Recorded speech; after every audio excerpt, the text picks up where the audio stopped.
প্রথমে আমি আপনাকে বলেছি যে এই জীবনে আমরা চিরস্থায়ী নই, মৃত্যুবরণ করতে হবে। সো আমাদের হাতে সময় আছে হায়েস্ট 50, 60, 70 বা 100 বছর। এই সময়টুকুতে আমি কিভাবে আল্লাহর পথে চলবো, আল্লাহ পাক একা ছেড়ে দেন নাই। আমরা রবকে চিনেছি আয়াতুল কুরসির মধ্য দিয়ে, সূরা ইখলাসের মধ্য দিয়ে। সেই রবের দাসত্ব করব কিভাবে, আল্লাহ পাক দিয়েছেন কোরআন এবং এর ব্যাখ্যা হাদিস, এটা ফলো করব। কিভাবে ফলো করব? নবী সাল্লাল্লাহু আলাইহি ওয়াসাল্লামের আদর্শ অনুযায়ী ফলো করব, সাহাবীদের মতো করে ফলো করব ইনশাআল্লাহ। এরপর কি হবে? এরপর আমি ব্যক্তি জীবনকে আগে সমৃদ্ধ করব। আমার ব্যক্তি জীবনে আমি জ্ঞান অর্জন করব, আমল করব, তাজকিয়া অর্জন করব। আমার ব্যক্তি জীবনটাকে আমি ইসলামের পথে উৎসর্গ করব। এরপরে কি, এই পুরো মহাবিশ্বে পৃথিবীর অবস্থানটা কতটুকু? একটা সমুদ্রের কিনারায় যখন আপনি হাঁটবেন, বা আপনাদের এই যে এখানে কি নদী আছে, বালাসী আচ্ছা, ওই চরের মধ্যেই মনে করেন আপনি হাঁটছেন, ওই চরের মধ্যে একটা বালুর কণার কি পরিমাণ দাম আছে বা কি পরিমাণ অবস্থান আছে? খুব বড় অবস্থান না? অবস্থানই নয়। এই পুরো মহাবিশ্বে পৃথিবীর অবস্থান তার চাইতেও কম। এই যে সৌরজগৎ দেখছেন, এই সৌরজগতের মধ্যে হাজারটা সৌরজগৎ মিলে একটা গ্যালাক্সি হয়, আর এই হাজার হাজার গ্যালাক্সি মিলে একটা আসমান হয়। এরকম করে 7 আসমান, তার উপরে কুরসি, তার উপরে মহাসাগর, তার উপরে আরশ, তার উপরে আল্লাহ রাব্বুল আলামিন। তাহলে চিন্তা করেন যে পৃথিবীতে আমরা কতটুকু অবস্থান নিয়ে আছি। এই সমস্ত কিছু কার সৃষ্টি? আল্লাহ রাব্বুল আলামিনের। এখন সামনে আসেন, লাহু মা ফিস সামাওয়াতি ওয়া মা ফিল আরদ মান যাল্লাযী ইয়াশফাউ ইনদাহু ইল্লা বিইذনিহি। যার এত ক্ষমতা, যে আল্লাহ পাকের এত ক্ষমতা, আল্লাহ পাক বলছেন কে আছে যে তার অনুমতি ছাড়া আল্লাহর সামনে সুপারিশ করতে পারে? এখান থেকে আমাদের আকীদার পরিষ্কার হওয়া দরকার আছে না? আমরা তো অনেক সময় মনে করি যে পীর সাহেব ধরেছি বাস জান্নাতে চলে যাব, নাকি? আমল করার দরকার নাই, বায়াত হয়েছি বাস জান্নাতে চলে যাব, আমার আমলের দরকার নাই। এত সহজ না। আল্লাহ পাক বলছেন কে আছে যে আমার কাছে সুপারিশ করবে আমার অনুমতি ছাড়া? আল্লাহ পাকের অনুমতি না পেয়ে কেউ এই কাজ করতে পারবে না। আমরা জানি না রাসূল সাল্লাল্লাহু আলাইহি ওয়াসাল্লাম উম্মতের জন্য সুপারিশ করবেন। হ্যাঁ, শহীদগণ সুপারিশ করবে, এই যে হাফেজে কোরআন, আলেম, অনেক মানুষ, অনেক শ্রেণীর মানুষকে আল্লাহ পাক সুপারিশ করার ইখতিয়ার দিবেন। কেন দিবেন? বিকজ আল্লাহ পাক তাদের আমলে সন্তুষ্ট এবং আল্লাহ পাক তাদেরকে সম্মানিত করবেন সবার উপরে। মনে করেন এখানে অনেক মানুষ আছে, এর মধ্যে একজনকে আপনি সবচেয়ে বেশি পছন্দ করেন, সে আপনাকে সন্তুষ্ট করেছে, তাকে সম্মানিত করতে চাচ্ছেন আপনি। এখন তাকে ডেকে নিয়ে আসলেন সবার সামনে, এনে আপনি যে ফুলের তোড়া উপহার দিলেন, মানে আপনি তাকে ভালোবাসেন, তাকে সম্মান করেন। এখন সে আপনাকে যদি কিছু বলে যে আমার অমুক ভাই আছে, সেও মাশাআল্লাহ এই পথে চেষ্টা করছে, আপনি তাকে একটু সুযোগ দেন, তখন আপনি কিন্তু ওকে সুযোগ দিবেন। এইটা সুপারিশ। মানে বিষয়টা হচ্ছে যে যখন আল্লাহ রাব্বুল আলামিন কিছু মানুষের উপর সন্তুষ্ট হবেন, তখন গিয়ে আল্লাহ রাব্বুল আলামিন তাদেরকে সুপারিশ করার ইখতিয়ার দিবেন। কিন্তু আল্লাহ পাকের অনুমতি ব্যতীত এই কাজটা কেউ করতে পারবে না। এটা আমাদের কনসেপ্ট ক্লিয়ার থাকা উচিত। মান যাল্লাযী ইয়াশফাউ ইনদাহু ইল্লা বিইذনিহি ইয়ালামু মা বাইনা আইদিহিম ওয়া মা খালফাহুম। আল্লাহ পাক সেই সত্তা, আপনার রব সেই সত্তা যিনি সামনের এবং পিছনের খবর জানেন, মানে অতীত, বর্তমান, ভবিষ্যৎ সব জানেন। আদম আলাইহিস সালাম সৃষ্টি হওয়ার প্রথম দিন কি খেয়েছেন আল্লাহ পাক এখন জানেন। কথা বুঝতে পারছেন না? আমরা জানি? কোনো ইতিহাসের বই আমাদেরকে সলিউশন দিতে পারবে? জান্নাত জাহান্নামের ফয়সালা হয়ে যাওয়ার পরে, এটা বোঝেন, জান্নাত জাহান্নামের ফয়সালা হয়ে যাওয়ার পর জান্নাতীরা 100 কোটি বছর পরে কি খাবে, কি করবে, কি পড়বে, আল্লাহ পাক এই মুহূর্তে সেটা জানেন। ঠিক একইভাবে জাহান্নামীরা জাহান্নামে যাওয়ার 100 কোটি বছর পর তাদের কি আযাব হবে, কি পানিশমেন্ট দেওয়া হবে, ওদের অবস্থা কি হবে, আল্লাহ পাক এখনই সেটা দেখতে পারেন। তো আমরা তো আল্লাহকে চিনি না, এই কারণে আমরা আল্লাহর বিরোধিতা করি, তার নবীর বিরোধিতা করি, ইসলাম, কোরআন, হাদিসের বিরোধিতা করছি। আমরা তো আল্লাহকে চিনি না।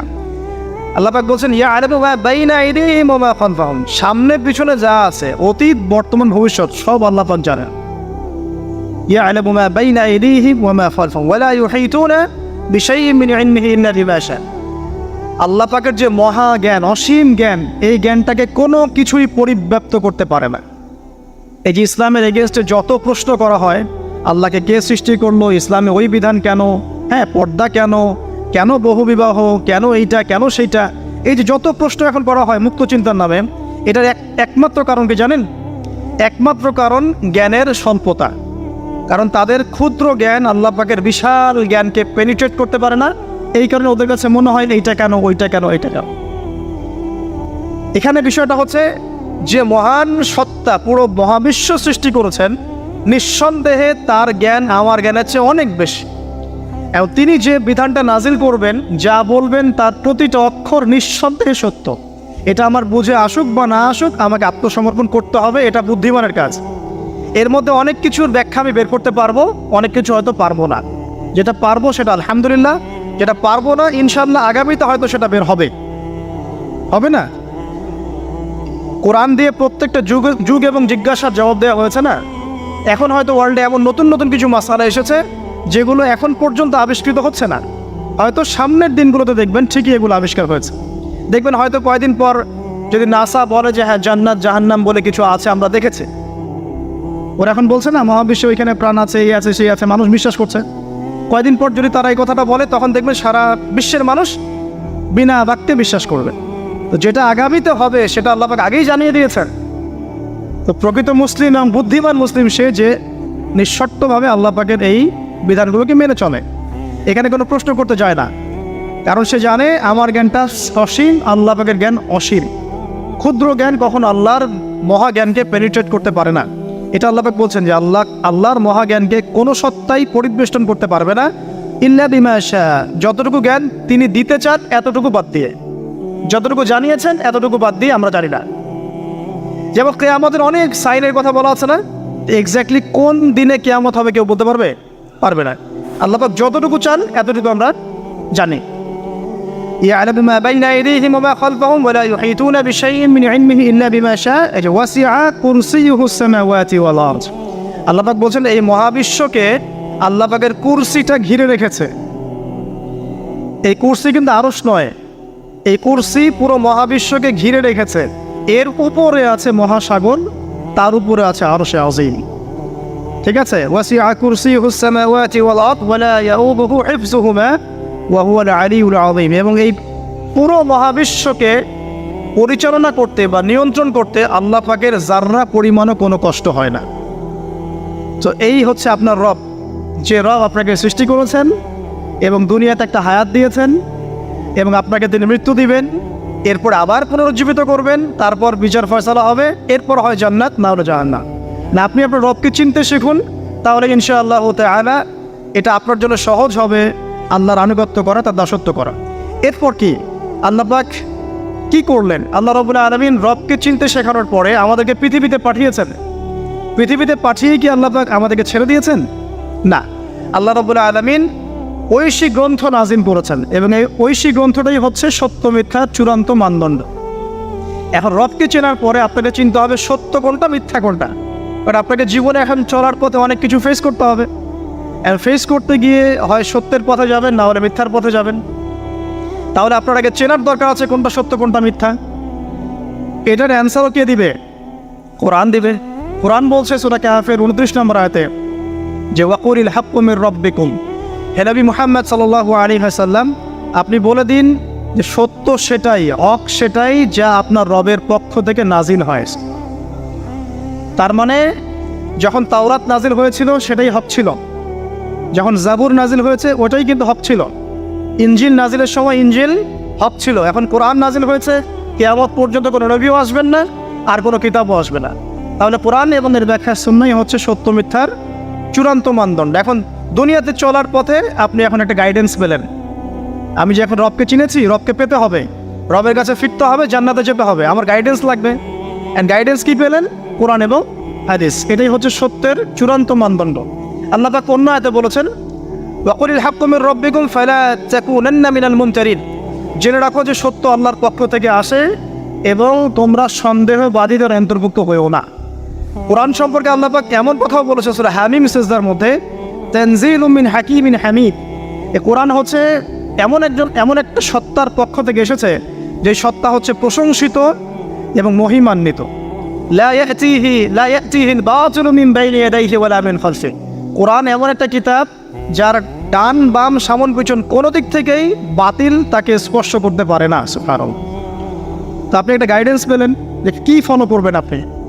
ঠিক আছে, আল্লাহ পাক এটা কিন্তু সূরা বাকারাতেও বলেছেন কুল নাহবিতু মিনহা জামিআ, তোমরা পৃথিবীতে নেমে যাও। ফাইম্মা ইয়াতিয়ান্নাকুম মিন্নি হুদান, তোমাদের কাছে আমার পক্ষ থেকে হেদায়েত আসবে।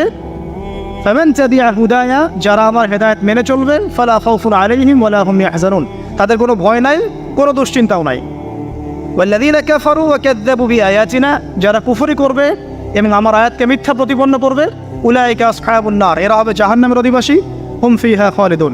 তাহলে আপনি গাইডেন্স কিন্তু পেয়ে গেলেন। কোত্থেকে আসবে গাইডেন্স? আছে না নাই? অনেকেই বলে কোরআনই যথেষ্ট, হাদিসের প্রয়োজন নাই। মূল কথা হচ্ছে এই যে এই কথার মধ্য দিয়ে আপনি কোরআনকে অস্বীকার করেছেন। আমি আপনাকে দেখাচ্ছি সূরা হাশরের 7 নম্বর আয়াতে আল্লাহ পাক বলছেন যে রাসূল যা দেন, ওয়া মা আতাকুমুর রাসূলু ফাখুযু, রাসূলুল্লাহ সাল্লাল্লাহু আলাইহি ওয়াসাল্লাম তোমাদেরকে যা দেন তোমরা সেটা গ্রহণ করো।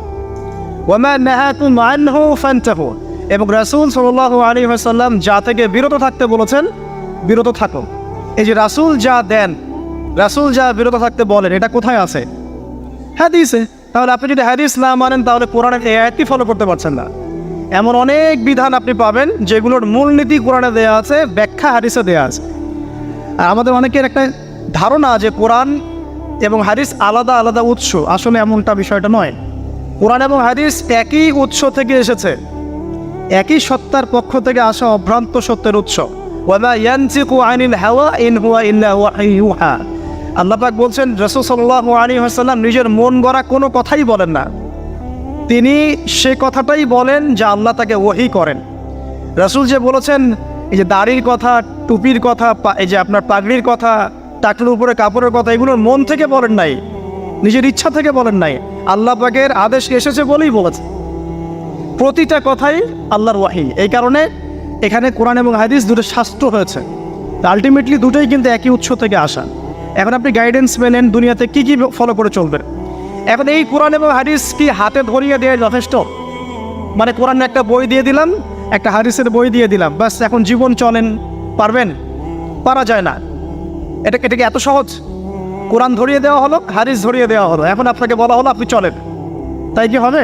হবে না। এই কারণে আল্লাহ রাব্বুল আলামিন শুধু হেদায়েত পাঠিয়েই ক্ষান্ত হন নাই, নবী রাসূলও পাঠিয়েছে। আমি কি বুঝতে পারছি? আল্লাহ পাকের দয়া দেখেন।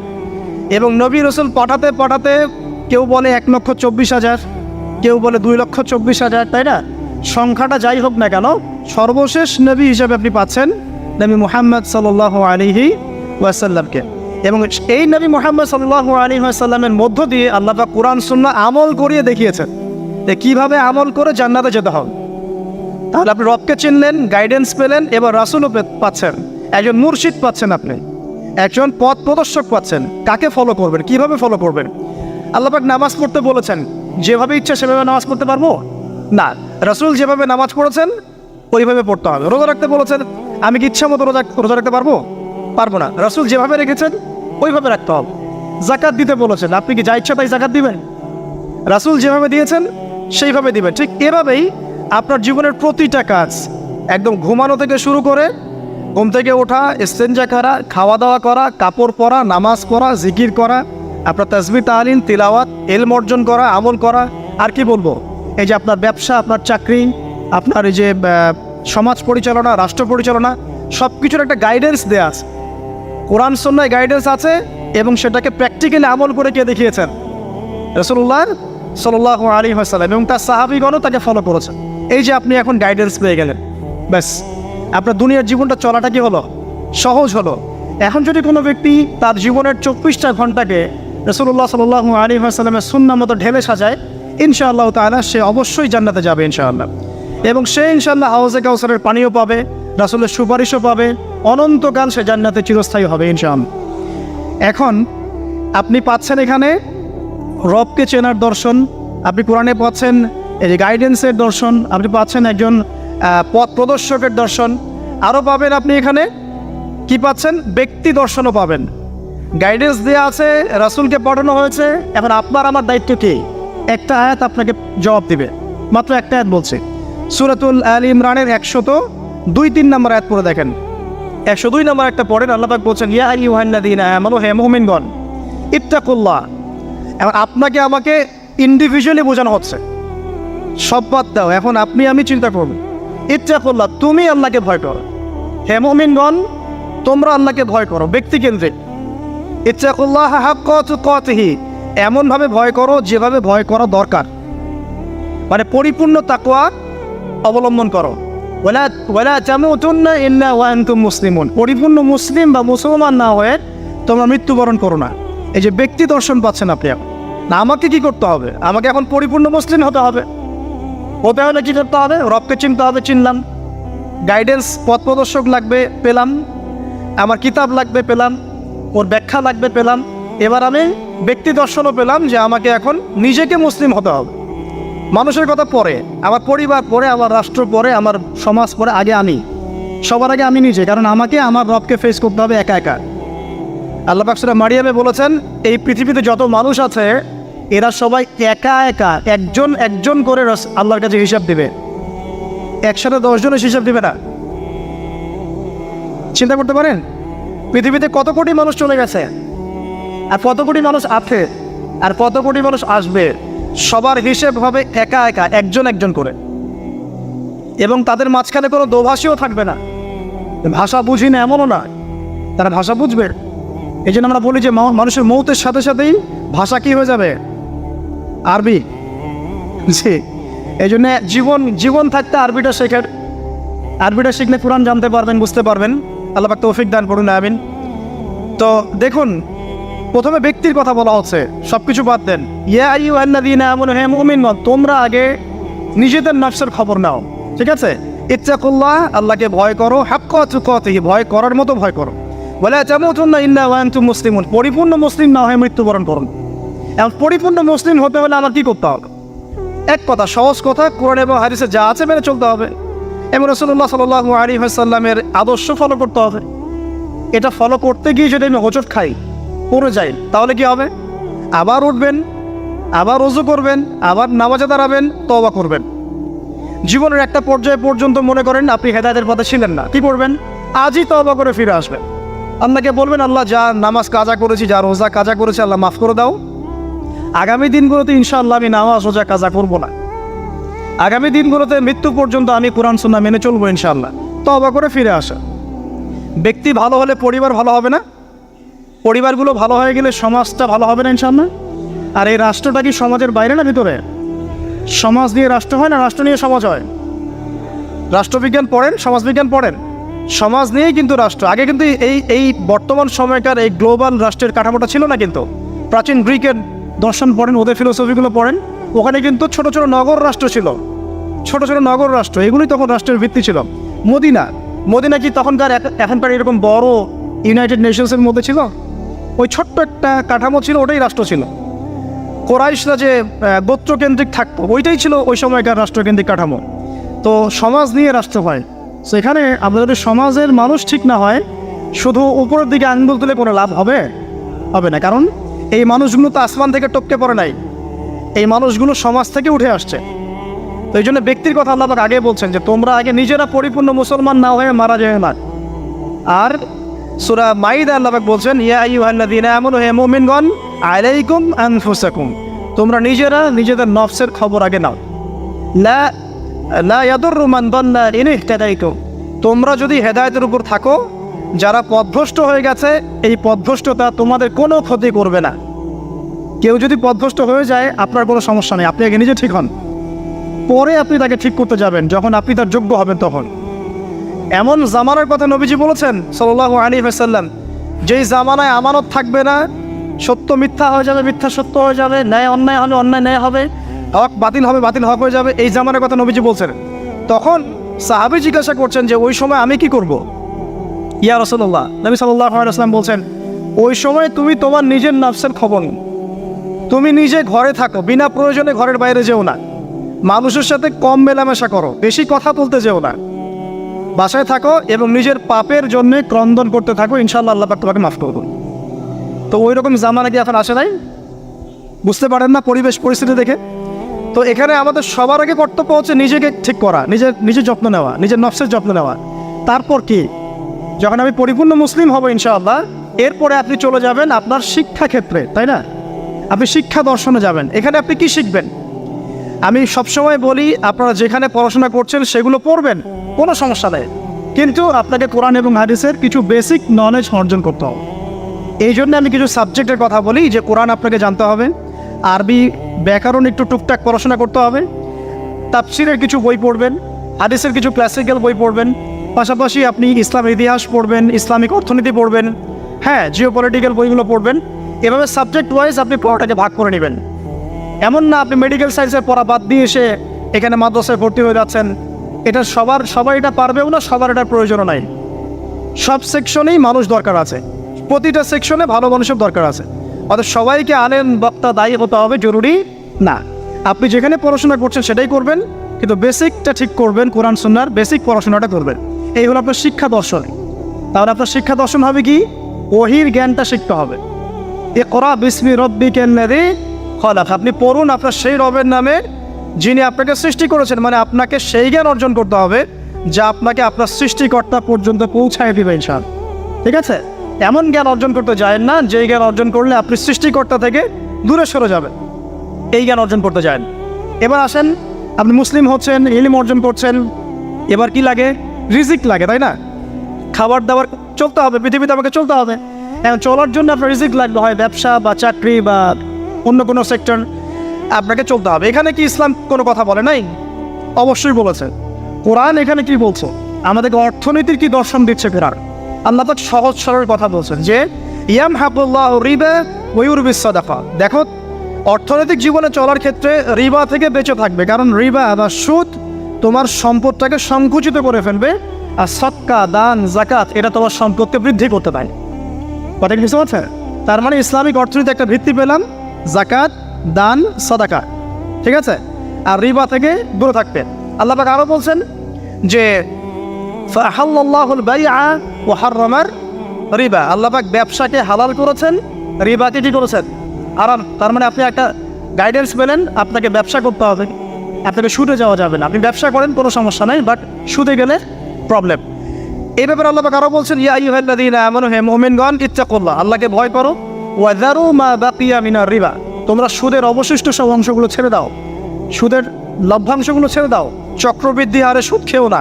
ওয়াইল্লাম তাফআলু, তোমরা যদি এটা না ছাড়ো তাহলে ফাযারু বিহারবি মিনাল্লাহি ওয়া রাসূলিহি, তাহলে আল্লাহ এবং তার রাসূলের সাথে যুদ্ধের ঘোষণা শুনে রাখবেন। তো এখানে আপনি জীবনে চলার পথে রিজিকের আপনি গাইডেন্স পেলেন। ব্যবসা করবেন আলহামদুলিল্লাহ, চাকরি করবেন আলহামদুলিল্লাহ, আপনি দান সাদকা করবেন, যাকাত দিবেন, এগুলো সব পারমিটেড। কিন্তু আপনি রিবায় যেতে পারবেন না, মজুদদারি, কালোবাজারি, দুর্নীতি এগুলোতে যেতে পারবেন, এটা প্রহিবিটেড, বাপে কম দিতে পারবেন না। মানে আল্লাহ পাক আপনাকে জীবনে চলার পথে রিজিকের সোর্সের ব্যাপারেও গাইডেন্স দিলেন কোরআন থেকে। ঠিক আছে? তো এখানে আমরা ইনশাআল্লাহ তাআলা যারা সুদের সাথে সম্পৃক্ত আছি আজকে তওবা করে ফিরে আসবো ইনশাআল্লাহ। কারণ আপনার তাকদিরে যে রিজিকটা আছে, এই রিজিক না শেষ করে আপনি পৃথিবী থেকে বিদায় নেবেন না। আপনার জন্য চয়েস দুইটা, এই রিজিকটা কি আপনি হারাম পথে যাচ্ছেন নাকি হালাল পথে যাচ্ছেন? হারাম পথে চাইলে ওই পথে আল্লাহ পাক আপনাকে দিবেন, রিজিক শেষ করবেন, মৃত্যুবরণ করবেন। আর হালাল পথে চাইলে ওই পথে আল্লাহ পাক দিবেন, আপনি রিজিক শেষ করবেন, তারপর মৃত্যুবরণ করবেন, তার আগে মরবেন না ইনশাআল্লাহ। আল্লাহ পাক কথাগুলো বোঝার তৌফিক দান করুন, আমিন। এই যে ব্যবসা বাণিজ্য চাকরি বাকরি হয়ে গেল, এখন কি আপনার পরিবারের ব্যাপার আছে। আমি শেষ করে দিচ্ছি, আপনার পরিবারের কিছু ব্যাপার আছে।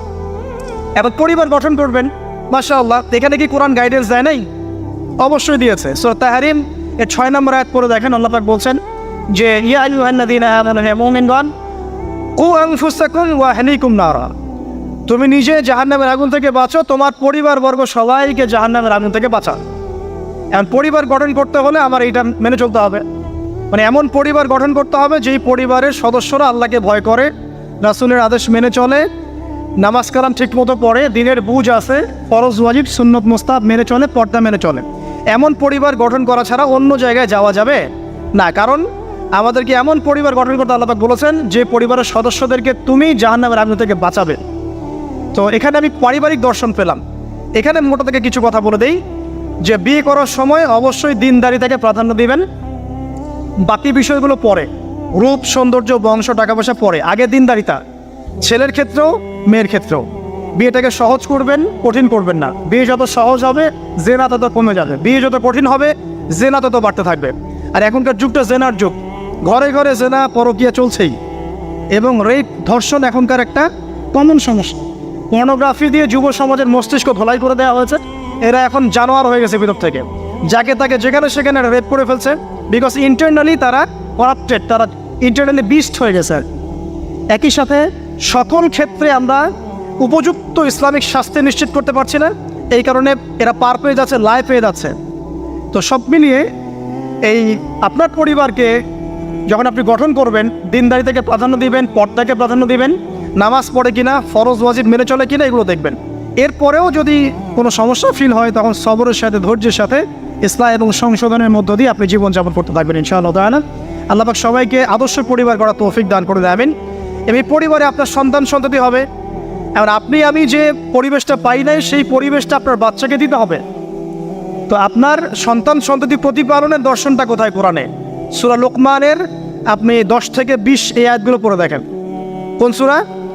সূরা লোকমানের 10 থেকে 20 এই আয়াতগুলো পড়ে দেখেন। আল্লাহ রাব্বুল আলামিন এখানে পুরো গাইডেন্স দিয়ে দিয়েছে, বাচ্চাকে কীভাবে মানুষ করবেন, কি শিখাবেন, কি শিখাবেন না সব। লোকমান আলাইহিস সালাম তার বাচ্চাকে শেখাচ্ছেন, শিরিক করো না, সৎ কাজের আদেশ দিও, অসৎ কাজে নিষেধ করো, সবর করো, মানুষ ভালো মন্দ বলবে তখন সবর করো, পিতা মাতার অবাধ্য হয়েও না, ঠিক আছে? তবে পিতা মাতা যদি তোমাকে আল্লাহর বিরুদ্ধে নিয়ে যায় তখন তাদের সাথে সবরের সাথে আচরণ করো, কিন্তু তাদের সাথে কটু আচরণ করো না, তাদের কথা মেনে নিও না। যদি তারা তোমাকে শিরিক করতে বলে ওদের কথা মেনে নিও না, কিন্তু তাদের সাথে ভালো আচরণ করো। তো এখানে আপনাকে পুরো গাইডেন্স দেওয়া হবে কীভাবে আপনি সন্তান প্রতিপালন করবেন। এছাড়া এখনকার প্যারেন্টিংয়ের অনেক বই আছে, এগুলো কিনবেন, ইসলামিক ফ্যামিলি গড়ে তোলেন। আল্লাহ পাক তৌফিক এনায়েত করুন, আমিন। সর্বশেষে যে বিষয়, যে এরপর আপনি সমাজে চলাফেরা করছেন, তো সমাজ নিয়ে কি ইসলাম কোনো কথা বলে নাই?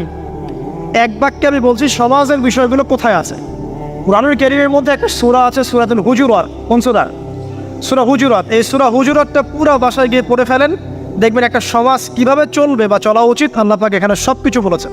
একটা বিষয় আল্লাহ পাক বাদ দেন নাই।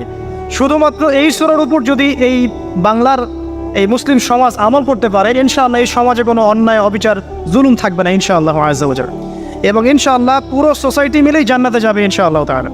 আমরা আমাদের সমাজকে ভালোবাসবো, অবশ্যই দেশকে ভালোবাসবো, এবং আমরা চাবো যে আমাদের পুরো কমিউনিটি নিয়ে যেন আমরা আল্লাহর সাথে সাক্ষাৎ করতে পারি, জান্নাতে যেতে পারি। এই কারণে আমাদের উপর নৈতিক দায়িত্ব যে কোরআন থেকে এই সলিউশনগুলো মানুষের সামনে তুলে ধরা। আল্লাহ পাক যেন আমাদের সবাইকে আদর্শ সমাজ গড়ার তৌফিক দান করেন এবং সূরা হুজুরাতের উপর আমল করার তৌফিক এনায়েত করেন, আমিন। আচ্ছা, সর্বশেষ একটা পয়েন্ট বলে শেষ করে দেই, আমাদের নামাজের সময় চলে যাচ্ছে। আমি এতক্ষণ যে কথাগুলো বলেছি এই কথাগুলোর সামারি করে দিই আগে। প্রথমে আমি আপনাকে বলেছি যে এই জীবনে আমরা চিরস্থায়ী নই, মৃত্যুবরণ করতে হবে। সো আমাদের হাতে সময় আছে হাইয়েস্ট 50, 60, 70 বা 100 বছর। এই সময়টুকুতে আমি কিভাবে আল্লাহর পথে চলবো, আল্লাহ পাক একা ছেড়ে দেন নাই। আমরা রবকে চিনেছি আয়াতুল কুরসির মধ্য দিয়ে, সূরা ইখলাসের মধ্য দিয়ে। সেই রবের দাসত্ব করব কিভাবে, আল্লাহ পাক দিয়েছেন কোরআন এবং এর ব্যাখ্যা হাদিস, এটা ফলো করব। কিভাবে ফলো করব? নবী সাল্লাল্লাহু আলাইহি ওয়াসাল্লামের আদর্শ অনুযায়ী ফলো করব, সাহাবীদের মতো করে ফলো করব ইনশাআল্লাহ। এরপর কি হবে? এরপর আমি ব্যক্তি জীবনকে আগে সমৃদ্ধ করব। আমার ব্যক্তি জীবনে আমি জ্ঞান অর্জন করব, আমল করব, তাজকিয়া অর্জন করব, আমার ব্যক্তি জীবনটাকে আমি ইসলামের পথে উৎসর্গ করব। এরপরে কি? এরপরে আমি চলে যাব অর্থনীতিতে। আমার ব্যবসা বাণিজ্যের প্রয়োজন আছে, আমি ব্যবসা বাণিজ্যের ক্ষেত্রে হালাল হারাম মেনে চলবো। ইকোনমিক সেকশনে আমি হালাল হারাম মেনে চলবো, আল্লাহর বিধান মেনে চলবো। শিক্ষাক্ষেত্রে আমি আল্লাহর ওহীর জ্ঞান অর্জন করব। এরপর পরিবার গঠন করব, সেখানেও আমি ইনশাআল্লাহ তাআলা আদর্শ ইসলামিক পরিবার গড়ে তোলার চেষ্টা করব। এরপর সমাজ যদি গঠন করতে হয় তখন আমি গিয়ে সূরা হুজুরাতের সাহায্য নিব। এর মধ্য দিয়ে ইনশাআল্লাহ আমি একটা আদর্শ সমাজের রোল মডেল পাবেন। আর সর্বশেষ যেটা হলো, আরও বড় সেকশন, যে পররাষ্ট্রনীতির কথা বলছেন, রাষ্ট্রীয় কথাগুলো বলছেন, বিচারের কথাগুলো বলছেন, এই প্রতিটা বিষয়ের হেদায়েতও কোরআনে দেয়া আছে। এখন এই যুগে, এই সময়ে, এই 21 শতাব্দীতে এসে এই পশ্চিমাদের দৌরত্বের এই যুগে আমরা এটা কতটুকু করতে পারবো আমরা জানি না, কিন্তু জেনে রাখা ভালো। জাস্ট জানার জন্য বলছি, আল্লাহ রাব্বুল আলামিন কুরআনুল কারীমের মধ্যে বলেছেন যে ইয়া দাউদ, হে দাউদ, সূরা সাদের 26 নম্বর আয়াতে আল্লাহ পাক বলেন, ইয়া দাউদ, হে দাউদ, ইন্না জাআলনাকা খলিফাতান ফিল আরদ, হে দাউদ আমি তোমাকে পৃথিবীতে খলিফা করেছি। আল্লাহর খলিফাকে, যে আল্লাহ রাব্বুল আলামিনের বিধান মেনে চলে, সেই তো আল্লাহর খলিফা। হে দাউদ আমি তোমাকে পৃথিবীতে খলিফা করেছি, তোমার কাজ কি? ফাহকুম বাইনান নাসি বিল হক, তোমার কাজ হচ্ছে মানুষের মধ্যে হকের মানদণ্ডে বিচার ফয়সালা করবে। আর হক কি আমি কিন্তু আগে বলেছি সূরা কাহফ 29 নম্বর আয়াতে, যে হক সেটাই যেটা আল্লাহর পক্ষ থেকে নাজিল হয়। এই মানদণ্ডে তুমি মানুষের মাঝখানে বিচার ফয়সালা করবে। ওয়ালা তাত্তাবিউল হাওয়া, এবং তুমি তোমার প্রবৃত্তির দাসত্ব করবে না। ফায়ুদিল্লাকা আন সাবিলিল্লাহ, তাহলে এটা তোমাকে আল্লাহর পথ থেকে সরিয়ে নিয়ে যাবে। ইন্নাল্লাযীনা ইউদিল্লুনা আন সাবিলিল্লাহ, নিশ্চয়ই যারা আল্লাহর পথ থেকে বিচ্যুত হয়ে যায়, লাহুম আযাবুন শাদীদ, তাদের জন্য আছে প্রচণ্ড যন্ত্রণাদায়ক শাস্তি। বিমা নাসু ইয়াউমাল হিসাব, এই কারণে যে তারা হিসাবের দিনটা ভুলে গিয়েছে। এখানে আমরা একটা দর্শন পেয়ে গেলাম যে আমাদেরকে যদি আল্লাহ রাব্বুল আলামিন বড় লেভেলে নিয়ে যান, তখন আপনাকে কি ফলো করে সমাজ, রাষ্ট্র এবং পলিটিক্যাল অ্যাফেয়ার্সগুলো ডিল করতে হবে। জানি আমি আপনাদের চেয়ে খুব ভালো করে জানি যে এটা বর্তমান বিশ্বে অলমোস্ট ইম্পসিবল। বর্তমান বিশ্বের যে কাঠামো, ঈসা ইবনে মারইয়াম এবং মাহদী আসার আগ পর্যন্ত এটা ইম্পোজ করা অলমোস্ট ইম্পসিবল। তারপরে আমরা জেনে রাখছি, বিকজ এটা জানার অধিকার তো আপনাদের আছে। আল্লাহ পাক সূরা মাইদা আরও বলেছেন, ওয়ামান লাম ইয়াহকুম বিমা আনজালাল্লাহু ফাউলাইকা হুমুল কাফিরুন। সূরা মাইদা পড়েন 44, 45, 47 তিনটা আয়াত পড়বেন। আল্লাহ পাক বলছেন, যে ব্যক্তি বা যারাই আল্লাহ পাকের নাজিলকৃত বিধান অনুযায়ী ফয়সালা করছে না, তারা জালেম, তারা ফাসেক, তারা কাফের। আল্লাহ পাক বলেছেন, আমার কথা নয়। আল্লাহ পাক আরও বলছেন, যখন তোমরা পলিটিক্যাল অ্যাফেয়ার্সে যাবে, ওয়ালা তাত্তাখিযুল ইয়াহুদা ওয়ান নাসারা আউলিয়া, তোমরা ইহুদি এবং নাসারাদেরকে বন্ধু রূপে গ্রহণ করো না। এই আয়াতটা তেলাওয়াত করলে আমাদের মিডল ইস্টের যারা আছে শাসকরা, তাদের কলিজা কাঁপা শুরু হয়ে যায়। আল্লাহ পাক বলেছেন, ইয়া আইয়ুহাল্লাযীনা আমানু, হে মুমিনগণ, লা তাত্তাখিযুল ইয়াহুদা ওয়ান নাসারা আউলিয়া, তোমরা ইহুদি এবং নাসারাদেরকে বন্ধু রূপে গ্রহণ করো না। কেন গ্রহণ করো না? বা'দুহুম আউলিয়াউ বা'দ, এরা একে অপরের বন্ধু। ওয়া মান ইয়াতাওয়াল্লাহুম মিনকুম, তোমাদের মধ্যে কেউ যদি ওদের দিকে মুখ ফিরায়, ফাইন্নাহু মিনহুম, সে তাদের অন্তর্ভুক্ত। ইন্নাল্লাহা লা ইয়াহদিল কওমাজ যালিমিন, আল্লাহ পাক এই জালেমদেরকে হেদায়েত করেন না। সেরকম অনেক আয়াত কোরআনে আছে। এখানে যখন আল্লাহ পাক ওই লেভেলে মানুষকে নিয়ে যাবে, তখন তার উচিত হবে, যদি তার সামর্থ্য থাকে, ক্ষমতা থাকে, তাহলে আল্লাহ রাব্বুল আলামিনের সেই বিধানগুলোকে ইম্পোজ করা। যেটা আমি বলে দিলাম, এই দাজ্জালীয় সভ্যতার যুগে এটা অলমোস্ট ইম্পসিবল। এমনকি বাংলাদেশের মতো কান্ট্রিতেও আমি একটা পরিসংখ্যান দেখালাম যে শুধুমাত্র 2022 সালের মধ্যেই প্রায় 1323 জন মেয়েকে রেজিস্টার্ড ধর্ষণ করা হয়েছে।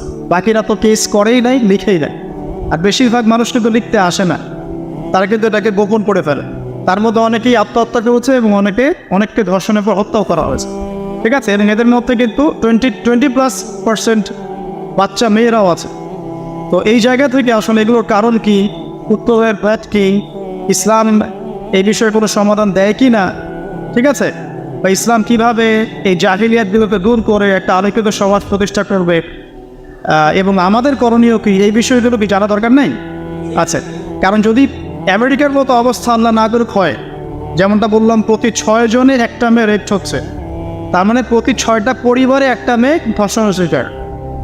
ওই 6টা পরিবারের মধ্যে আপনার আমার পরিবার থাকবে না, এমনটা হতে পারে? নাও হতেন। তো আপনারও কেউ থাকতে পারে, আমারও কেউ থাকতে পারে, নাউযুবিল্লাহ, না করুন। তো তারপরে তো আইন শাসন সে তার জায়গায় কাজ করবে, কিন্তু যা চলে যাওয়ার তা তো চলেই গেল। তো এই যে অবক্ষয় এবং নীল সংস্কৃতির মহামারী, এখানে ইসলামিক সলিউশন নিয়ে আমরা একটা কথা বলব। তো কথা বলার আগে আমি আপনাদেরকে এমন একটা ঘটনায় নিয়ে যেতে যাচ্ছি, যেই ঘটনাটা এই পুরো মহাবিশ্বের মধ্যে একটা হিস্টোরিক ঘটনা। পুরো মহাবিশ্বে একটা ঐতিহাসিক, সবচেয়ে রোমাঞ্চকর, একটা অ্যামেজিং একটা ঘটনা পুরো মহাবিশ্বে ঘটেছে, যেখান থেকে সভ্যতা শুরু হয়েছে।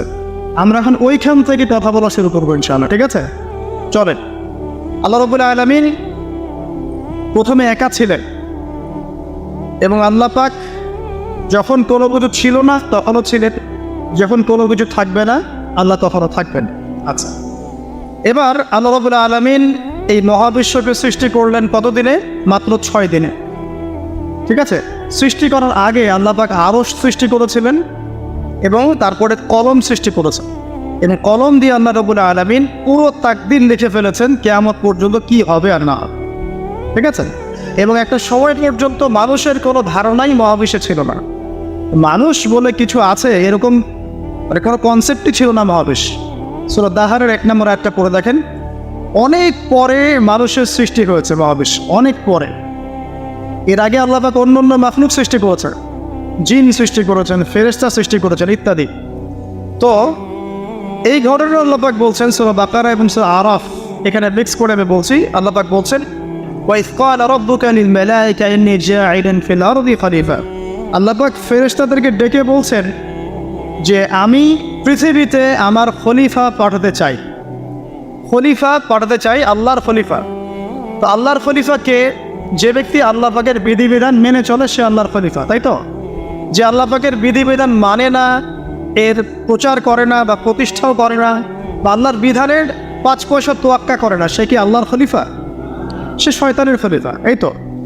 এখন ফেরেশতাগণ বললেন যে আপনি কি এমন কাউকে সৃষ্টি করবেন যে পৃথিবীতে গিয়ে ফাসাদ সৃষ্টি করবে আর রক্তপাত ঘটাবে? আমি তুমি শর্ট করে বলছি। এখন দেখুন, ওয়ার্ল্ডের দিকে তাকিয়ে মানুষ কিন্তু এই দুইটা কাজই করছে, হয় ফিতনা ফাসাদ সৃষ্টি করছে অথবা দেখবেন রক্তপাত ঘটাচ্ছে। বিশ্বের দিকে তাকান, এক কান্ট্রি আরেক কান্ট্রির এগেনস্টে, মানে পারমাণবিক যুদ্ধ না বাধাতে গুণ হচ্ছে না। হ্যাঁ, মানে পারমাণবিক যুদ্ধের দিকে ওয়ার্ল্ডকে না নিয়ে গেলে এদের গুণ হচ্ছে না। কোন সভ্যতা এই কাজটা করছে? ওই সভ্যতা যে নীল দর্পণ ছড়িয়েছে, ওই সভ্যতা যারা ওই যে দীনবন্ধু মিত্রের যে কথা বললাম, ওই নীল দর্পণের সেই শোষক শ্রেণী, ওই সভ্যতা এই কাজটা করছে। এবং আমি যে সালটা মেনশন করেছি যে 1896 দিকে প্রথম পর্ন মুভি যারা চালু করেছে, ঠিক ওই সময়ই তারা জায়নিস্ট মুভমেন্টে চালু করেছে। ঠিক ওই সময় থেকেই দেখবেন জায়নিস্ট মুভমেন্ট সারা ওয়ার্ল্ডের উপর পড়ছে। এবং ওই সময় থেকে 150 বছরে তারা ওয়ার্ল্ডের সব কিছুকে নিয়ন্ত্রণ করা শুরু করেছে। ওইদিকে আমি যাচ্ছি না, এদিকে আসেন। আল্লাহ পাক ফেরেশতাদের কাছ থেকে যে দুটো কথা শুনলেন, আপনি কি এমন কাউকে সৃষ্টি করবেন পৃথিবীতে যে হয় ফাসাদ সৃষ্টি করবে অথবা রক্তপাত ঘটাবে? পৃথিবীতে মানুষ এখন তাই করছে, এভরি সিঙ্গেল সেক্টর মানুষ ফাসাদ সৃষ্টি করছে। এবার এসে দেখেন, আল্লাহ পাক বলেন ইন্নী আ'লামু মা লা তা'লামুন, আমি যা জানি তোমরা তা জানো না। মানে এর বাইরেও আল্লাহর এমন কিছু নিবেদিত প্রাণ বান্দা থাকবে যারা আল্লাহ পাকের হুকুম আহকাম কায়েমন বাক্যে মেনে চলবে, আছে না? এদেরকেই বলা হয় মুসলিম। আদম আলাইহিস সালাম মুসলিম ছিলেন না? নূহ আলাইহিস সালাম মুসলিম ছিলেন, নবী মুসা, ইব্রাহিম, ঈসা সবাই মুসলিম ছিলেন না? তো যুগে যুগে যারাই আল্লাহ পাকের আদেশ মেনে চলেছে এরা সবাই মুসলিম ছিলেন। ইসলাম নতুন কোনো ধর্ম নয়, কিন্তু এটা চির প্রাচীন একটা রিলিজন। এটাই সবচেয়ে সনাতন রিলিজন, ঠিক আছে? এটা সবচেয়ে প্রাচীন রিলিজন এবং সবচেয়ে নতুন, সবচেয়ে আধুনিক। তো আল্লাহ পাক এটাই বলছেন ইন্নী আ'লামু মা লা তা'লামুন, আমি যা জানি তোমরা সেটা জানো না। এবার আল্লাহ রাব্বুল আলামিন আদম আলাইহিস সালামকে সৃষ্টি করলেন। কি থেকে সৃষ্টি করলেন? কাদা মাটি থেকে। মনে থাকবে তো নাকি? কি থেকে সৃষ্টি করলেন? কাদা মাটি থেকে। এবার আদম আলাইহিস সালামকে সৃষ্টি করে আল্লাহ রাব্বুল আলামিন সমস্ত নাম শিক্ষা দিলেন। এখানে নাম মানে হচ্ছে জ্ঞান, নাম মানে শুধু আব্দুর রহমান, আব্দুর রহিম এই বিষয়টা নয়, কিন্তু নাম মানে পুরো মহাবিশ্বের যে মৌলিক জ্ঞানগুলো, যে জ্ঞানগুলো উপকারী, যা আদম আলাইহিস সালাম নিতে পারবেন, আল্লাহ পাক সেগুলো তাকে শিক্ষা দিলেন। শিক্ষা দেওয়ার পরে ফেরেশতাদের সামনে তাকে হাজির করে উপস্থাপন করে আল্লাহ পাক বললেন যে তোমরা এই নামগুলো বলে দাও দেখি। তো কোনো ফেরেশতা এই নামগুলো বলতে পারবো না। তারা বলল লা ইলমা লানা ইল্লা মা আল্লামতানা, আল্লাহ আমাদের তো জ্ঞান নাই, যে আপনি শিখিয়েছেন অতটুকু জ্ঞান আছে, এগুলো আমরা জানি না। আল্লাহ পাক আদম আলাইহিস সালামকে বললেন তুমি নামগুলো বলে দাও। আদম আলাইহিস সালাম এবার দেধারসে সব নাম বলে দেবে। তো এই জ্ঞানতাত্ত্বিক বিজয়ের ফলেই আল্লাহ রাব্বুল আলামিন এবার বললেন ওয়াইজ কুলনা লিল মালাইকাতি ইসজুদু লিআদম, আল্লাহ পাক এবার ফেরেশতাদেরকে বললেন তোমরা এখন আদমকে সিজদা করো। তো আল্লাহ পাক সমস্ত ফেরেশতাদেরকে দিয়ে আমাদের পিতা আদম আলাইহিস সালামকে সিজদা করালেন। একটু ভেবে দেখুন যে আমাদের পিতা আদম আলাইহিস সালাম, তাকে আল্লাহ পাক পুরো মহাবিশ্বের সমস্ত ফেরেশতাদেরকে দিয়ে সিজদা করিয়েছে। আমরা সেই আদমের সন্তান। তো এখন যখন আমরা নামাজ পড়ি না, যাকাত দেই না, রোজা রাখি না, হ্যাঁ, সুদ খাই, ঘুষ খাই, জেনা করি, দুর্নীতি করি, তখন কি আমাদের মধ্যে এই ফিলিংসটা কাজ করে যে আমরা সে আদমের সন্তান আলাইহিস সালাম? আমাদের পিতাকে আল্লাহ পাক এত সম্মানিত করেছিলেন, ফেরেশতাদেরকে দিয়ে সিজদা করিয়েছেন। আমরা কিন্তু এটা ফিলিংস আমাদের মধ্যে কাজ করে না। যাই হোক, আল্লাহ পাক বললেন ফাসাজাদু, সবাই সিজদা করলো ইল্লা ইবলিস। কে করলো না? ইবলিস করলো না। একটা নতুন সত্তাকে পেলাম, এর নাম কি? ইবলিস। এ কি ফেরেশতা না জিন? এ জিন, কানা মিনাল জিন। আচ্ছা, সে জিনদের মধ্যে একজন ছিল। সে কিন্তু অনেক জ্ঞানী ছিল এবং আল্লাহ পাকের অনেক বেশি ইবাদত করেছিল এবং মহাবিশ্ব সম্পর্কে কিন্তু ওর জ্ঞান আছে, ঠিক আছে? এবার আসেন, সিজদা না করার কারণ হিসেবে আল্লাহ পাক তাকে জিজ্ঞাসা করলেন মা মানাআকা, আল্লা তাসজুদা ইযা আমারতুক, তোমাকে যে আমি আদেশ করলাম আদমকে সেজদা করো, তুমি কেন সেজদা করলেন? আল্লাহ পাক তাকে জিজ্ঞাসা করলেন কেন সেজদা করবেন? মা মানাআকা, কি তোমাকে বারণ করব? আল্লাহ পাকে কি জিজ্ঞাসা করার কোনো দরকার আছে? আল্লাহ পাকের আদেশ লঙ্ঘন করেছে, আল্লাহ পাক বের করে দিতে পারতেন, তাই না? আল্লাহ পাক জিজ্ঞাসা করলেন, দেখেন কৈফিয়ত, জবাবদিহিতা। এবার ইবলিস বলছে যে আনা খায়রুম মিন, আমি তার চেয়ে উত্তম, আমি আদমের থেকে উত্তম। খলাকতানি মিন নার ওয়া খলাকতাহু মিন তিন, আমাকে তুমি সৃষ্টি করেছো আল্লাহ আগুন দিয়ে, আদমকে সৃষ্টি করেছো মাটি দিয়ে, আমি কেন তাকে সিজদা করব? তাহলে এখানে ইবলিস আল্লাহকে বোঝানোর চেষ্টা করছে যে আল্লাহ আপনি ভুল, আমি সঠিক না। ব্যাপারটা তাই না, যে আমি তার থেকে উত্তম, আমি কেন তাকে সিজদা করব? সে তো মাটির তৈরি, আমি তো আগুনের তৈরি। মানে সে নিজেকে সঠিক প্রমাণ করার চেষ্টা করলো এবং আদা ওয়াস্তাকবার, সে অবাধ্য হলে অহংকারে প্রদর্শন করল। অহংকার করা, অবাধ্য হওয়া এবং এই বাতিল কেয়াস, এর ফলশ্রুতিতে আল্লাহ পাক তাকে বললেন যে তুমি এখান থেকে বের হয়ে যাও। ফাখরুজ মিনহা ফাইন্নাকা রাজিম, এখান থেকে বের হয়ে যাও, তুমি হচ্ছে অভিশপ্ত। ঠিক আছে, মাযমুমান মাদউরা, অভিশপ্ত হয়ে লাঞ্ছিত হয়ে এখান থেকে নেবে। এখানে অহংকার করার তোমার কোনো অধিকার নাই। এবার এই জায়গা থেকে আসল জায়গা শুরু। আসেন আমাদের নীল সহ শিবিটা মাথায় রাখেন, ঠিক আছে? এবার ইবলিস চ্যালেঞ্জ করছে আল্লাহকে, রব্বি আনজিরনি ইলা ইয়াউমি ইউবআসুন। ইবলিস আল্লাহকে বলছে রব্বি, ইবলিস আল্লাহকে বলছে রব্বি, হে আমার রব, আনজিরনি, আমাকে অবকাশ দিন, ইলা ইয়াউমি ইউবআসুন, ওই দিন পর্যন্ত যেই দিন সবাইকে পুনরুত্থিত করা হবে, মানে কিয়ামত দিবস পর্যন্ত আমাকে অবকাশ দিন। তাহলে কিয়ামত যে হবে এই জ্ঞানটা আগে থেকেই ছিল মহাবিশ্বে, এটা নতুন কোনো জ্ঞান না, আগে থেকেই সবাই জানতো কিয়ামত হবে। তো ইবলিস এখন ওই সুযোগটা চাচ্ছে, আমাকে কিয়ামত পর্যন্ত অবকাশ দিন, আয়াত দিন। আল্লাহ পাক বললেন ফাইন্নাকা মিনাল মুনযারিন, যাও তোমাকে অবকাশ দেওয়া হবে। এবার ইবলিস বলছে ফাবিমা আগওয়াইতানি, হে আল্লাহ, যে আদমের কারণে তুমি আমাকে এই যে বের করে দিলে, ফাবিমা আগওয়াইতানি লাআকুদান্না লাহুম সিরাতাকাল মুস্তাকিম। চ্যালেঞ্জটা শোনেন, একটু মনে রাখেন, আমাদের পিতাকে সম্মানিত করা হয়েছে, ইবলিস তাকে সিজদা করে নাই, ইবলিসকে বের করে দেওয়া হয়েছে। ইবলিস এবার চ্যালেঞ্জ করছে, যে আদমের কারণে তুমি আমাকে আজকে বের করে দিলে আল্লাহ, আমি ওর সরল পথে ওত পেতে বসে থাকব। সারা জীবন এই কথাটা মনে রাখলে আমরা লাভবান হব। চান শয়তান ওত পেতে বসে আছে, শুধু তাই না, সুম্মা লাআতিয়ান্না মিন বাইনি আইদিহিম, এরপরে অবশ্যই আমি তার সামন থেকে আসব। কার সামন থেকে? আদম এবং তার সন্তানদের। মিন বাইনি আইদিহিম ওয়া মিন খালফিহিম, পিছন থেকে আসবো। ওয়ান আইমানিহিম, তার ডান দিক থেকে আসবো। ওয়ান শামাইলিহিম, তার বাম দিক থেকে আসবে। ওয়ালা তাজিদু আকসারাহুম শাকিরিন, আদম সন্তানের বেশিরভাগকেই তুমি শুকরগুজার পাবেন। ইবলিসের কথা ঠিক আছে? হিস্ট্রি ঘেটে দেখেন, বেশিরভাগ মানুষ কি আল্লাহ দ্রোহী না আল্লাহওয়ালা? বেশিরভাগ মানুষ আল্লাহ দ্রোহী। বেশিরভাগ মানুষ কি নামাজি না বেনামাজি? বেশিরভাগ লোক কি সুদ খায় না খায় না? বেশিরভাগ লোক এখন দেখেন মাদক খাচ্ছে না খাচ্ছে না? ম্যাক্সিমাম পর্ন দেখে কি দেখে না? ম্যাক্সিমাম জেনা করছে কি করছে না? বেশিরভাগই আল্লাহ দ্রোহী। খুব অল্প কিছু মানুষ, মুসলিমদের সংখ্যাই বা কত, তাদের মধ্যেও অল্প কিছু মানুষ খাঁটি আল্লাহওয়ালা আছে। এরপরেও দেখবেন আমাদের মধ্যে দুনিয়া প্রীতি আছে, অন্যের হক আত্মসাৎ আছে, ধর্ষণ আছে, পরকীয়া আছে, দুর্নীতি আছে, আছে না? অন্যের মাল লুণ্ঠন আছে, ডাকাতি চুরি আছে। তো বেশিরভাগ তুমি বেশিরভাগকেই শুকরগুজার পাবেন।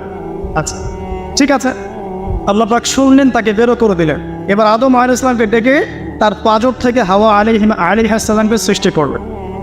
ইনি হচ্ছেন ইতিহাসের পুরো মহাবিশ্বের প্রথম নারী, কে? হাওয়া আলাইহিস সালাম, এবং তিনি ছিলেন সবচেয়ে সুন্দরী নারী। এটা অনেকে জানে না। আমরা দুইজন নারীর কথা এসেছে সবচেয়ে সুন্দরী, একজন হাওয়া আলাইহিস সালাম, একজন হচ্ছেন ইব্রাহিম আলাইহিস সালামের স্ত্রী সারা আলাইহিস সালাম। আপনারাও সুন্দরী নেককার স্ত্রী পাবেন ইনশাআল্লাহ, যদি আপনার নিজে পবিত্র থাকে। নিজে পবিত্র না থাকলে দেখবেন পবিত্র মেয়ে পাবেন। আর এই যুগে পবিত্র থাকা কত কঠিন বললাম, 92% পর্ন দেখে, 92% পর্ন দেখে। আছে এবার আসেন, ইয়া আদম, আল্লাহ পাক ডেকে বলছেন আদম আলাইহিস সালামকে, ইয়া আদম উসকুন আনতা ওয়া যাওজুকাল জান্নাহ, তুমি আর তোমার স্ত্রী দুজনে এখন জান্নাতে থাকো। ফাকুলা মিন হাইথু শিকতুমা রাগাদা, মানে ফাকুলা মিনহা রাগাদান হাইসু শি'তুমা, তোমরা এখান থেকে যা ইচ্ছা তাই খেতে পারো। ঠিক আছে? ওয়ালা তাকরাবা হাযিহি আশ-শাজারা, এই গাছটার কাছে যাবেন। একটু মনোযোগ দিয়ে জায়গাটাতে বসেন। ওয়ালা তাকরাবা হাযিহি আশ-শাজারা, এই গাছটার কাছে যাবে না। এই গাছটা কি গাছ এটা দেখার দরকার নেই। এই গাছটা আম গাছ না জাম গাছ না গন্ধম গাছ এটা জানার আমাদের কোনো প্রয়োজন নাই। এটা ইস্যু না। আল্লাহ পাক বলছেন এই গাছটার কাছেও যাবে না। ঠিক যেমন ওয়ালা তাকরাবু জিনা, আল্লাহ পাক বলছেন না যে জিনা করবে না, আল্লাহ বলছেন জিনার কাছেও যাবে না। ঠিক আল্লাহ পাক এখানে বলছেন না এই গাছের ফল খাবে না, আল্লাহ পাক বলছেন গাছটার কাছেও যাবে না। বুঝতে পারছেন কথা? আচ্ছা, এবার আমাদের পিতা মাতা ইবলিসের ওয়াসওয়াসাতে পড়ে এই গাছের কাছে চলে গেলেন এবং ফলভক্ষ। ফাদাল্লাহুমা বিগুরুর ফালাম্মা যাকা আশ-শাজারা বাদাত লাহুমা সাওয়াতুন। এখান থেকে আপনার আমার কথা, যখনই আমাদের পিতামাতা গাছের কাছে গেলেন, শয়তান যখনই পিতামাতাকে ডিসিভ করলেন, সর্বপ্রথম যে ঘটনাটা ঘটল সেটা হচ্ছে আমাদের পিতামাতার গায়ে যে জান্নাতি পোশাক ছিল পোশাকটা খুলে পড়ে গেল। জান্নাতের সবার সামনে আমাদের পিতা আবার এবং মাতাকে শয়তান পরিচিত করে গাছের কাছে নিয়ে গিয়ে নগ্ন করে দিয়েছে। লজ্জা, কি লজ্জা! আমাদের পিতা মাতাকে শয়তান শুধু ডিসিভ করে নাই, শয়তান বলেছিল আল আদুল্লুকা আলা শাজারাতিন খুলদি ওয়া মুলকিন লা ইয়াবলা, হে আদম আমি কি তোমাকে এমন গাছের কথা বলে দিব না যে গাছের ফল খেলে তুমি চিরস্থায়ী জীবন পেয়ে যাবে এবং তুমি ফেরেশতাও হয়ে যেতে পারো। চিরস্থায়িত্বের টোপ, ক্ষমতার টোপ, এই দুইটা টোপ দিয়ে আদম আলাইহিস সালামকে গাছের কাছে নিয়ে আসা হয়েছে। এখন আপনি পৃথিবীতে তাকিয়ে দেখবেন যারাই পৃথিবীতে বিভ্রান্ত হচ্ছে এই দুইটা কারণে, বেশিরভাগ ক্ষমতার কারণে অথবা চিরস্থায়িত্বের যে মোহ, বাড়ি গাড়ি টাকা কড়ি স্ট্যাটাস। আমার কথা কি ধরতে পারছে? কোরআনটাকে একটু গভীরভাবে পড়ার চেষ্টা কর। এবার ফল খাওয়ার সাথে সাথেই আল্লাহ পাক তাদেরকে বের করে দেননি, না, ফল খাওয়ার সাথে সাথে পুরো মহাবিশ্বে প্রথমবারের মতো আদম আলাইহিস সালাম এবং হাওয়া আলাইহিস সালাম তাদের গায়ের পোশাক খুলে পড়ে গেছে, তারা নগ্ন হয়ে গেছে। একটু পরে আমি আরেকটা প্রশ্ন আছে আপনাদের। এরপর আল্লাহ রাব্বুল আলামিন কি বলছেন? আল্লাহ পাক বলছেন যখনই গা থেকে কাপড়টা খুলে পড়ে গেল তখন আমাদের পিতা মাতা কি করলেন? জান্নাতের পাতাগুলোকে ছিঁড়ে ছিঁড়ে লজ্জাস্থান ঢাকা শুরু করল। কি লজ্জা! ওখানে অনেক ফেরেশতা ছিলেন হয়তো। জান্নাতের সবার সামনে পিতা মাতাকে নগ্ন, পল্টন ময়দানে কেউ জোর করে আপনাকে যদি নগ্ন করে ফেলে আপনার কেমন হয়? একটা মেয়েকে যখন জোরপূর্বক রেপ করা হয় ওই মেয়েটার তার চেয়েও বেশি খারাপ লাগে নিশ্চয়ই। আপনাকে যদি সবাই মিলে পল্টন ময়দানে 1 লাখ লোক জড়ো করে যদি আপনাকে নগ্ন করে ফেলে বা নগ্ন করে পিটায়, আপনার আমার যেমন লাগবে একটা মেয়েকে রেপ করলে সেই মেয়েটার হয়তো তার চেয়ে বেশি খারাপ লাগে। আমাদের পিতা মাতাকে নগ্ন করে ফেলা, কে নগ্ন করলো? শয়তান। আচ্ছা, সামনে যায়। এবার গাছের পাতা ছিঁড়ে তারা লজ্জাস্থান ঢাকতে লাগলেন। আল্লাহ রাব্বুল আলামিন বলছেন যে ওয়ানাদাহুমা রাব্বুহুমা, এবার তাদের রব তাদেরকে ডাকলেন। আল্লাহ পাক ডেকে বললেন আলাম আনহাকুমা আন তিলকুমা শাজারা, আমি কি তোমাদেরকে এই গাছ থেকে নিষেধ করি নাই, এই গাছের কাছে যাবে না? ওয়া আকুল লাকুমা ইন্নাশ শাইতানা লাকুমা আদুউন মুবিন, আর আমি কি তোমাদেরকে বলি নাই যে শয়তান তোমাদের প্রকাশ্য শত্রু? আমি কি তোমাদেরকে এটা বলি নাই? এবার আদম আলাইহিস সালাম, হাওয়া আলাইহিস সালাম তারা অনুতপ্ত হলেন, আল্লাহর দিকে ফিরে আসলেন। আল্লাহ পাক তওবার দোয়া শিখিয়ে দিলেন। আল্লাহ পাক এত দয়া করলেন, তওবার দোয়াটা শিখিয়ে দিলেন। দেখেন আদম আলাইহিস সালামকে তওবার দোয়া শিখিয়ে দেওয়া হচ্ছে, কিন্তু ইবলিসকে কিন্তু আল্লাহ পাক ছাড় দেন। আমাদেরকে আল্লাহ পাক কত ভালোবাসেন। ইবলিস সিজদা করে নাই, বের হয়েছে। জিজ্ঞাসা করেছেন কেন পড়লে না, সে পাল্টা যুক্তি দিয়েছে, তওবা করে নাই, আল্লাহ পাক বের করে দিয়েছে। আদম আলাইহিস সালামকেও বললেন তোমাকে নিষেধ করি নাই গাছের কাছে যেতে, তিনি বললেন আল্লাহ আমার ভুল হয়ে গেছে, তওবা করলেন। এই যে তওবা করা, এটা আদম সন্তানদের ফিতরত এবং খাসলত যে আমরা ভুল করবো তওবা করবো। ইবলিস এই কাজটা করে নাই। তখন আমরা শিখিয়ে দিলেন এই দোয়াটা। কোন দোয়া? রব্বানা যালামনা আনফুসানা ওয়া ইন লাম তাগফির লানা ওয়া তারহামনা লানাকুনান্না মিনাল খাসিরিন। এই দোয়া পড়ার সাথে সাথে আল্লাহ পাক তাকে মাফ করে দেন। তবে মাফ করে দেওয়ার পরে জান্নাতে আর থাকা হলো না, জান্নাতের সে অনন্ত জীবন আর হলো না। সেখান থেকে আল্লাহ রাব্বুল আলামিন এই পৃথিবীতে নশ্বর পৃথিবীতে নামিয়ে দেয়। নামিয়ে দেওয়ার পরে আল্লাহ পাক বলে দিলেন, পৃথিবীতে যাচ্ছ যাও, তুমি, তোমার স্ত্রী এবং শয়তান, তোমরা সবাই এখান থেকে নেমে যাও। ফাইম্মা ইয়াতিয়ান্নাকুম মিন্নি হুদান, তোমাদের কাছে আমার পক্ষ থেকে হেদায়েত আসবে। ফামান তাবিআ হুদায়া ফালা খাউফুন আলাইহিম ওয়ালা হুম ইয়াহজানুন, যারা আমার হেদায়েতগুলো মেনে চলবে তাদের কোনো ভয় নাই, কোনো দুশ্চিন্তা নাই, তোমরা আবার এই জান্নাতে ফিরে আসবে ইনশাআল্লাহ। ঠিক আছে? ওয়াল্লাযীনা কাফারু ওয়া কাযযাবু বিআয়াতিনা, কিন্তু যারা আমার আয়াতকে মিথ্যা প্রতিপন্ন করবে এবং অস্বীকার করবে, ফাউলাইকা আসহাবুন নার, এরাই হবে জাহান্নামের অধিবাসী। হুম ফিহা খালিদুন, তারা সেখানে চিরস্থায়ী হবে। কার সাথে চিরস্থায়ী হবে? ওই ইবলিসের সাথে। এবার আল্লাহ পাক পৃথিবীতে নামিয়ে দেওয়ার পর এখন দুটো কথা। পৃথিবীতে নামিয়ে দেওয়ার পর আল্লাহ পাক বলছেন, ইয়া বানি আদম, আমাদেরকে বলছেন হে আদম সন্তান, قد أنزلنا عليكم لباسا يواري سوآتكم وريشا, হে আদম সন্তান, আমি তোমাদের জন্য আসমান থেকে লেবাস পাঠিয়েছি। قد أنزلنا عليكم لباسا, আমাদের পূর্বপুরুষরা গাছের ছাল পাতা পরে ঘুরতো না, এটা মিথ্যা কথা, সমাজবিজ্ঞান বইগুলোতে লেখা আছে। আল্লাহ পাক নিজে বলছেন, ইয়া বানি আদম, হে আদম সন্তান, সূরা আরাফ, قد أنزلنا عليكم لباسا, আমি তোমাদের জন্য লেবাস, পোশাক পাঠিয়েছি। সুবহানাল্লাহ পড়বেন না? কোন পোশাক?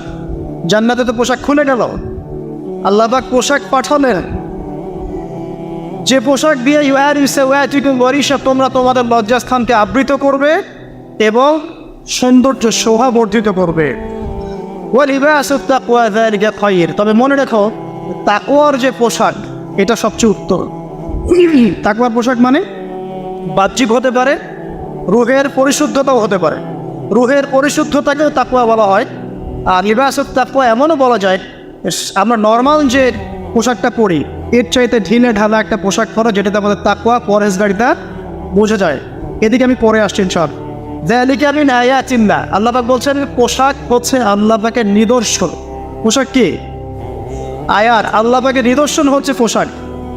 পোশাক কার সাথে সম্পৃক্ত তাহলে? পোশাক কার সাথে সম্পৃক্ত? আল্লাহর সাথে সম্পৃক্ত। পোশাক হচ্ছে আল্লাহর নিদর্শন। এই চন্দ্র, সূর্য, গ্রহ, নক্ষত্র, ইনসান, এগুলো যেমন আল্লাহর নিদর্শন, ড্রেস কোড, পোশাক হচ্ছে আল্লাহ পাকের নিদর্শন। যালিকা মিন আয়াতিল্লাহ লাআল্লাকুম ইয়াযাক্কারুন, লাআল্লাহুম ইয়াযাক্কারুন, যাতে করে তারা উপদেশ গ্রহণ করতে পারে। এই আয়াত থেকে আমরা বুঝতে পারছি যে পোশাক আল্লাহ পাক নাজিল করেছেন, এটা আল্লাহ পাকের নিদর্শন। এবার সবচেয়ে ইম্পর্টেন্ট আয়াত,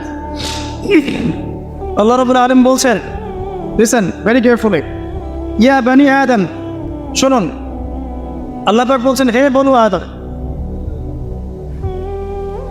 কাদেরকে বলছেন?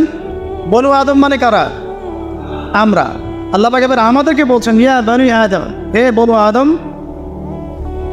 লা ইয়াফতিনান্নাকুমুশ শাইতান, খুব ভালো করে শোনেন ভাই।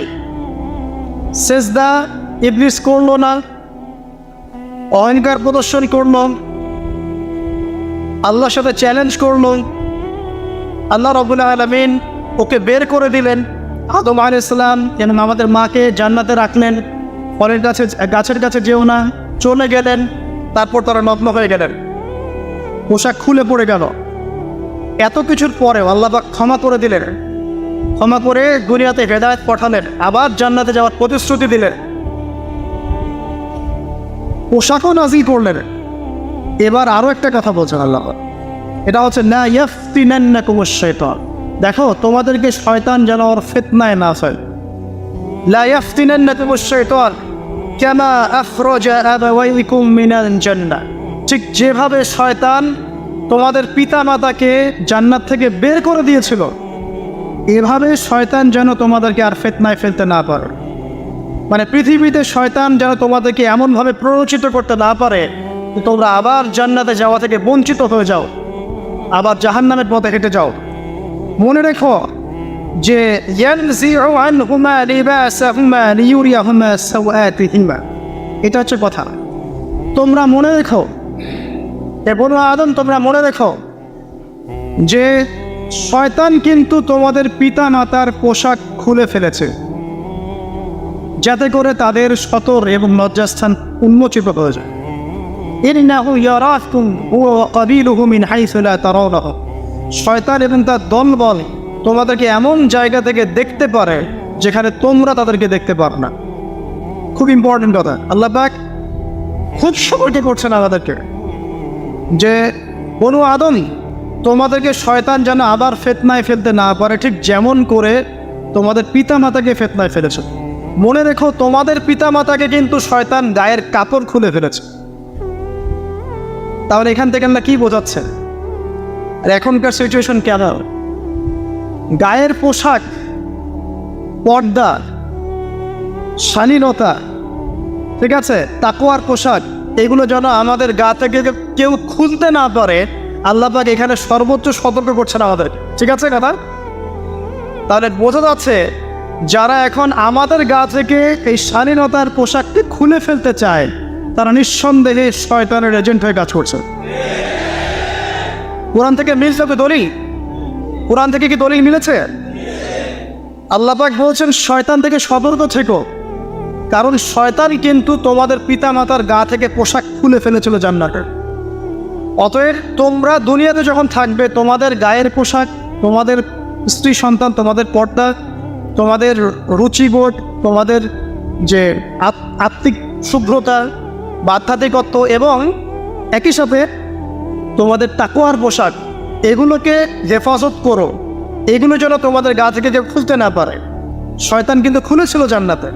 তাহলে আমরা বুঝতে পারছি যে এখনকার এই চলমান বিশ্বে যে সভ্যতাই বলেন, যে দেশই বলেন, যে সংগঠন বলেন, যে গুটি কয়েক মানুষ বলেন, বা যে কোনো মুভমেন্টের কথাই বলেন, বা কোনো দর্শন বা স্কুল অফ থট, যারা ক্লোথ খুলে ফেলার, ড্রেস কোড উঠিয়ে দেওয়ার, নগ্নতার, অশালীনতার প্রচার প্রসারের পিছনে কাজ করছে, বুঝতে কি বাকি আছে এরা কার এজেন্ট?